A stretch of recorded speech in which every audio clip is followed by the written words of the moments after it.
आप सभी की मनोकामनाएं पूर्ण करे। आज नवरात्रि के दूसरे दिन सुनिए माँ ब्रह्मचारिणी की संपूर्ण कथा और आरती। माँ ब्रह्मचारिणी की पूजा नवरात्रि के दूसरे दिन की जाती है। ब्रह्मचारिणी का अर्थ होता है तप का आचरण करने वाली।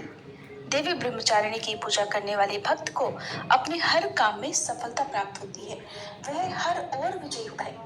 माँ ने अपने इस स्वरूप में सफेद वस्त्र धारण किए हुए हैं। माँ की दो भुजाओं में से दाहिनी भुजा में जपमाला और बाईं भुजा में कमंडल है। इनकी पूजा करने से भक्त के अंदर जप और तप की शक्ति बढ़ती है। माँ ब्रह्मचारिणी अपने भक्तों को संदेश देती हैं कि परिश्रम से ही सफलता प्राप्त की जा सकती है।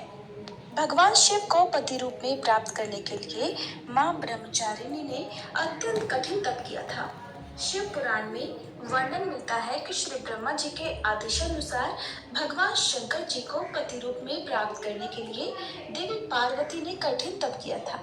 ब्रह्मा जी के आदेश के बाद महर्षि नारद जी ने देवी पार्वती को पंचाक्षर मंत्र यानी शिवाय नमः की दीक्षा दी। दीक्षा लेकर देवी पार्वती अपनी सखियों के साथ तपोवन में जाकर कठिन तपस्या में लीन रहने लगी। उनकी कठिन तपस्या का वर्णन शिव पुराण में मिलता है। माता पिता की आज्ञा लेकर देवी पार्वती ने सबसे पहले राजसी वस्त्रों का अलंकारों का त्याग किया।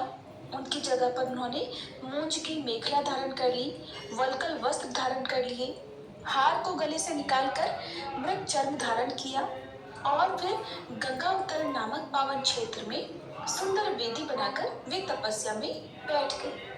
अपने मन और सभी इंद्रियों का निग्रह कर सभी इंद्रियों को अपने वश में कर देवी पार्वती ग्रीष्म काल में अपने चारों ओर अग्नि जलाकर बीच में बैठ गई और ऊपर से सूर्य के प्रचंड ताप को सहन करती हुई वे अपने तन को तपाती रही।